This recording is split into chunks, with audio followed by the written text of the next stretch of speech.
persons the opportunity to voluntarily waive their right to be present during the trial, so as not to inconvenience their fellow accused who are desirous of proceeding with the trial. Number 2, trial directions that ensure witness-based inventory of documents is disclosed in advance so as to minimize time wastage arising from navigating through voluminous bundles of documents.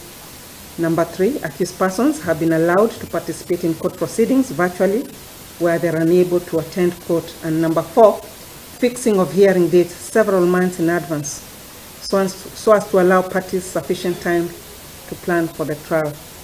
The DPP, on the other hand, matched this effort by providing 2 prosecution counsel to conduct the trial so as to ensure the smooth continuity of the trial. However, despite all these efforts, the trial has been assailed by its fair share of adjournments, a majority of which are from the prosecution. The court record will attest to this. Article 157, Sub-Article 11 of the Constitution states that in exercising the powers conferred by the said article, the Director of Public Prosecutions shall have regard to the public interests, the interest of the administration of justice, and the need to prevent and avoid abuse of legal process. Section 4 of the Office of Director of Public Prosecution Act sets out the guiding principles in fulfilling the mandate of the Office of Director of Public Prosecutions.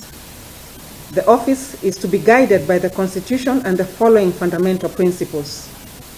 A, the diversity of the people of Kenya. B, impartiality and gender equity. C, the rules of natural justice. D, promotion of public confidence in the integrity of the office. E, the need to discharge the functions of the office on behalf of the people of Kenya.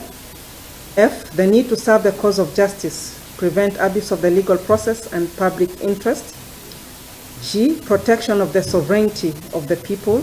H, secure the observance of democratic values and principles. And I, the promotion of constitutionalism.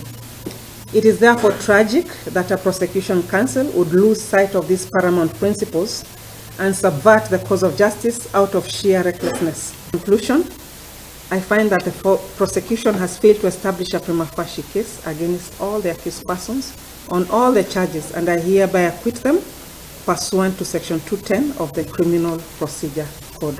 I mean, it's laughable that people who are being called protected witnesses are people that we know, and they are our friends. They are people that we have worked with. By we, I mean the accused persons know them. They even know their voices. And